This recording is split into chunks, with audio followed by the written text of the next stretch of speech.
வணக்கம் நண்பர்களே. ஒரு முக்கியமான தகவல் ஒன்று பார்த்துடலாம். வரக்கூடிய மாதங்களில் டிஎன்பிசிக்கான நோட்டிஃபிகேஷன் வரதா சொல்லியிருக்காங்க. அப்போ டிஎன்பிசி கிளாஸ் நான் படிக்கணும், டிஎன்பிசி போஸ்டிங்கில் போகணும். ஆனால் என்னால் டேரெக்டாக போய் ஆஃப்லைனில் படிக்க முடியாது. ஆன்லைனில் எப்படி படிக்கிறது? ஒரு ஆன்லைனில் எப்படி கிளாஸஸ் போக போகுது?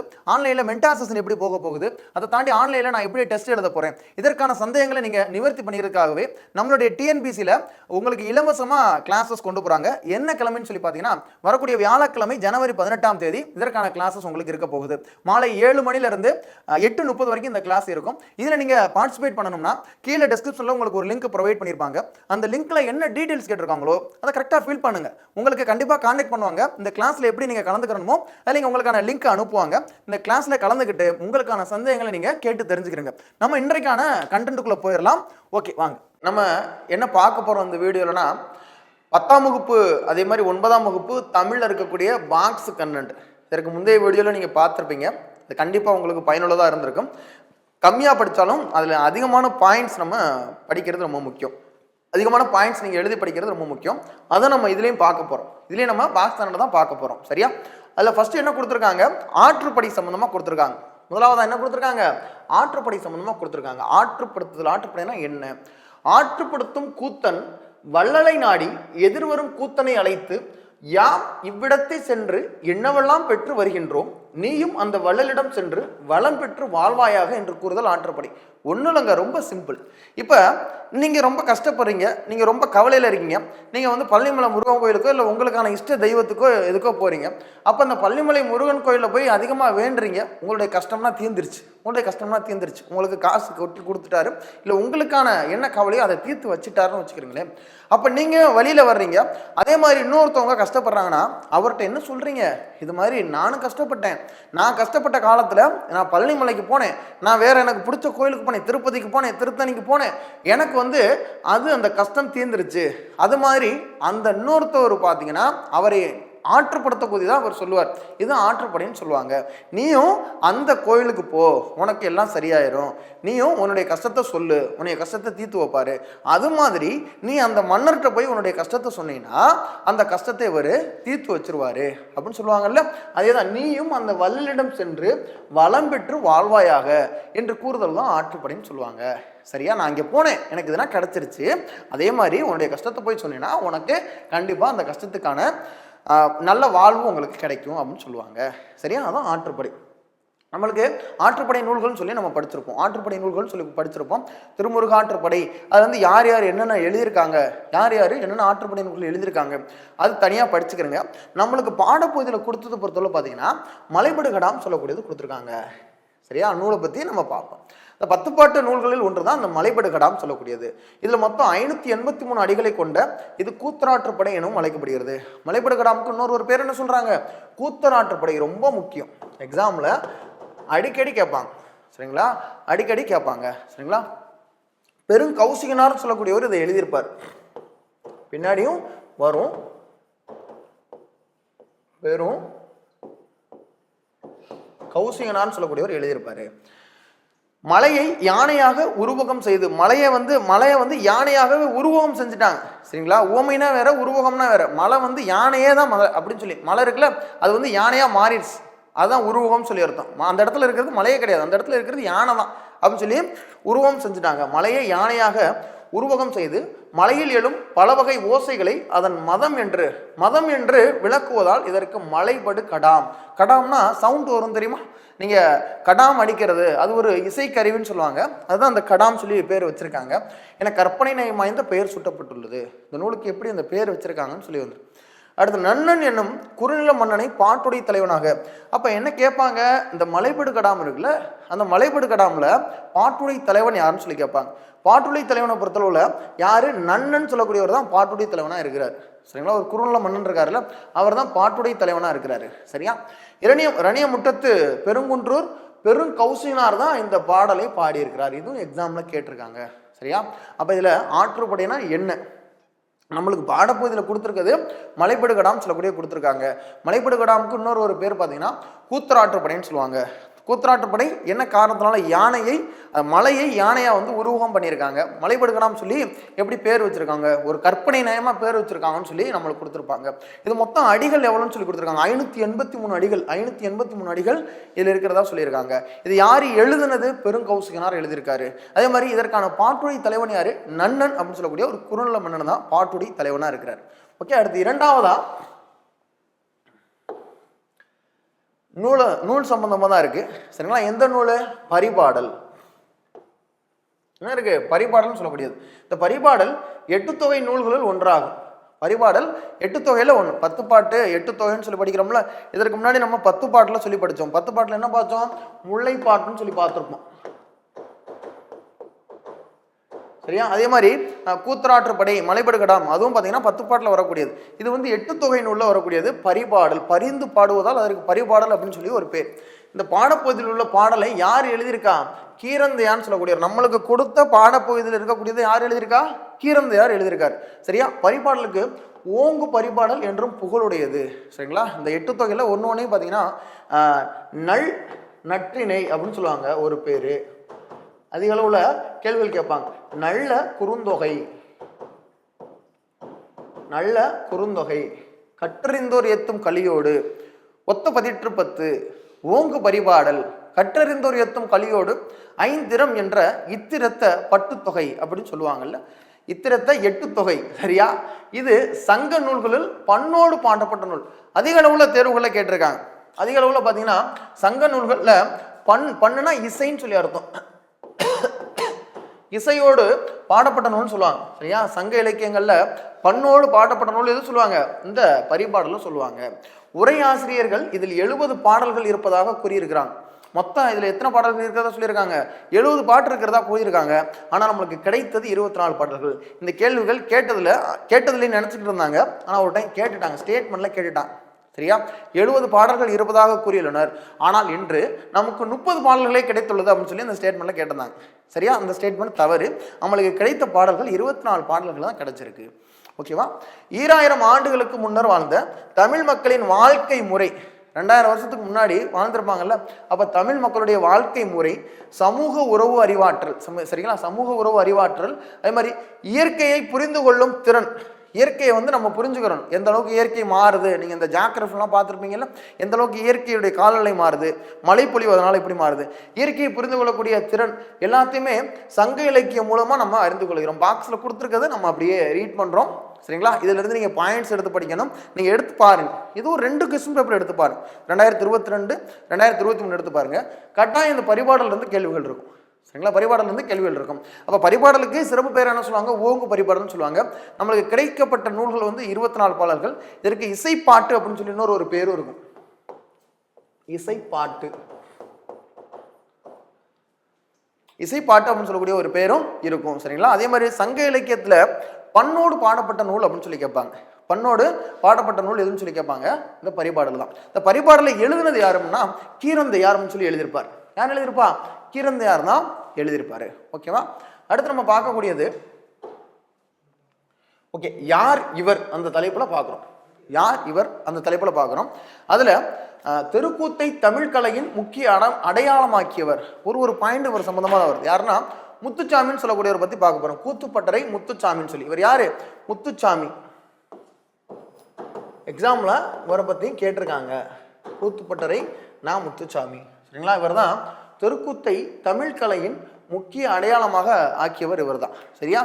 நாடகக்கலையை மீட்டெடுப்பதே தமது குறிக்கோள் என்றவர் இவர் தான். நாடகக்கலையை மீட்பது தான் இவருக்கு முக்கியமான குறிக்கோள்னு சொல்லியிருக்கார். நாடகக்கலையை மீட்கிறது தான் அவருக்கு முக்கியமான குறிக்கோளாம். எக்ஸாம்ல கேட்கலாம். அப்படி நாடகக்கலையை மீட்பதே தனது குறிக்கோள் என்றவர் யார் அப்படின்னு சொல்லி எக்ஸாம்ல கேட்பான். சரியா? அப்போ எக்ஸாம்ல எப்படி கேட்குறாங்களோ அதற்கு தகுந்தாப்புல நம்ம படிச்சுக்கிறணும். கட்டாயம் இதுல இருந்துன்னா கேள்விகள் கேட்டிருக்காங்க.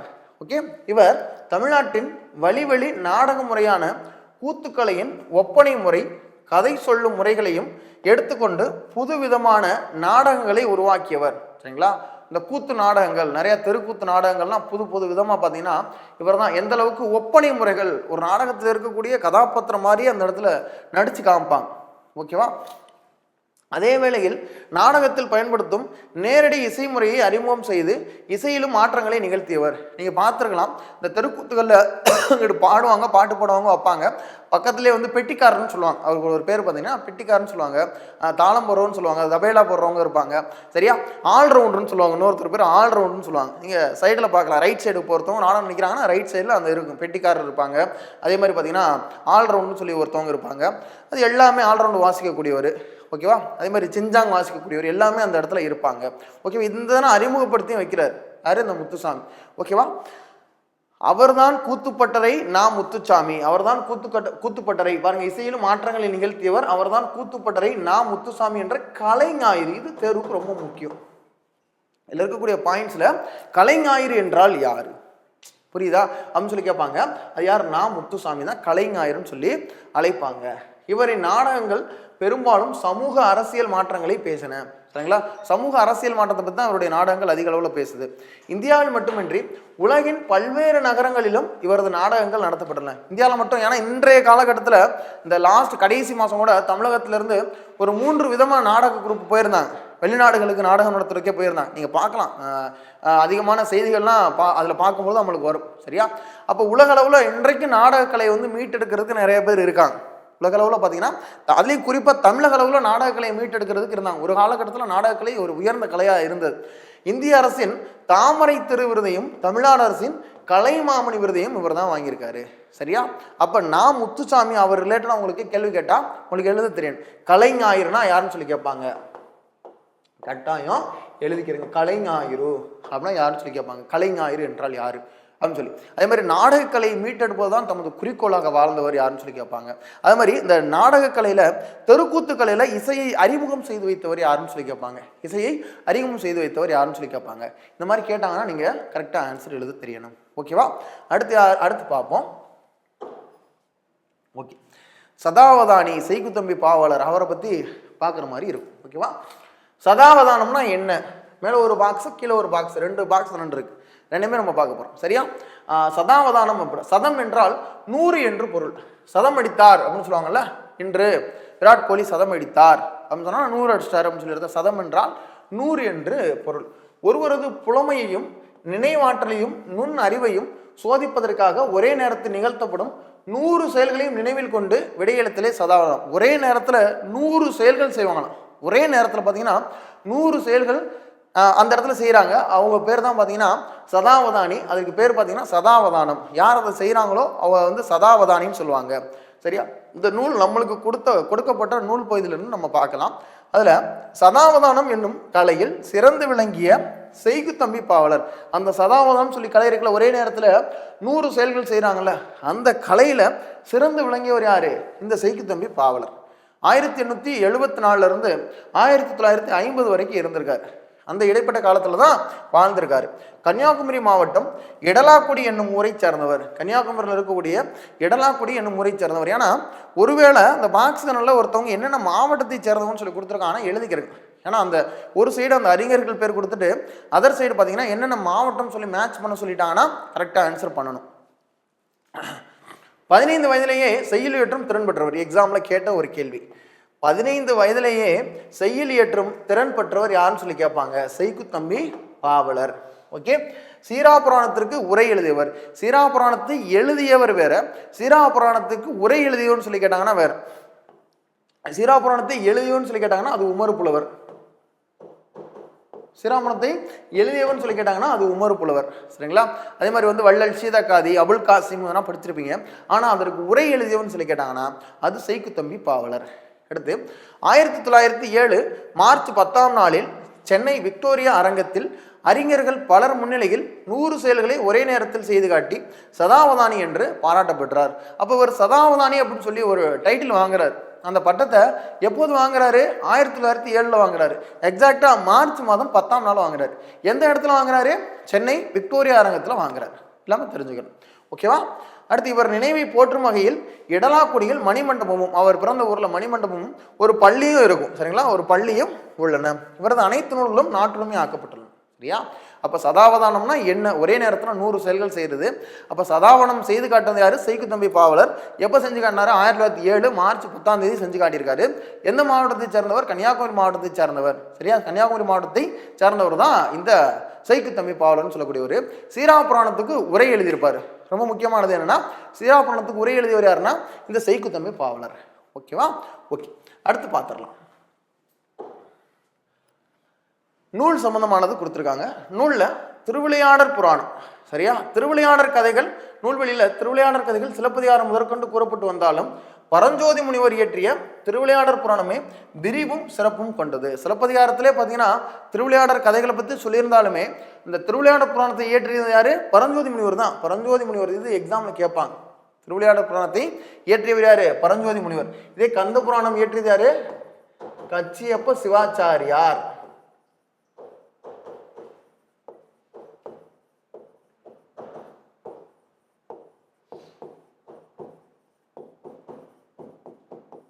கச்சியப்ப சிவாச்சாரியார்.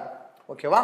இந்நூல் மதுரை காண்டம், கூடல் காண்டம், திருவாலவாய் காண்டம் அப்படின்னு சொல்லுவாங்க. மதுரை மொத்தம் எத்தனை காண்டங்கள் இருக்கு? மதுரை காண்டம் 1, கூடற் காண்டம் 2, திருவாலவாய் காண்டம் 3 என்ற 3 காண்டங்களும் மொத்தம் 64 படலங்கள் அதில் இருக்கு. சரிங்களா? மொத்தம் எத்தனை படலங்கள் இருக்கு? 64 படலங்கள் உடையது.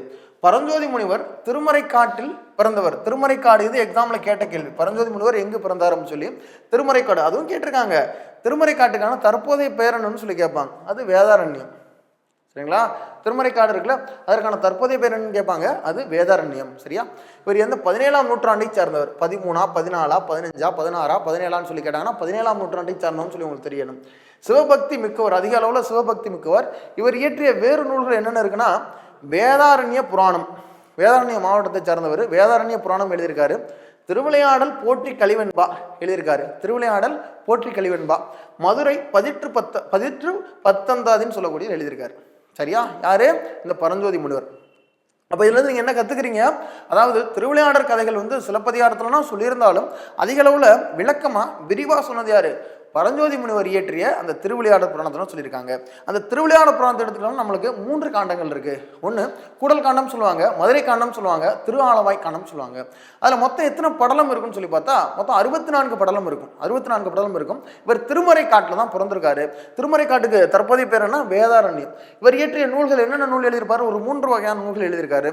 ஒன்று திருவிளையாடல் போற்றி கலிவெண்பா, அதே மாதிரி வேதாரண்ய புராணம் சொல்லக்கூடியது, மதுரை பதிற்று பத்தந்தாதின்னு சொல்லக்கூடிய நூல்களை இவர் எழுதியிருக்காரு. யாரு? இந்த பரஞ்சோதி முனிவர் எழுதியிருக்காரு. ஓகே, அப்ப நம்ம இந்த வீடியோல என்ன பார்த்தோம்னா பாடப்பகுதி, தமிழ் பாடப்பகுதியில் இருக்கக்கூடிய பாக்ஸ் கன்னடம் தான் பார்த்துருக்கோம். இதை நீங்க தனியாவே நோட்ஸ் எழுதி வச்சுக்கிறங்க.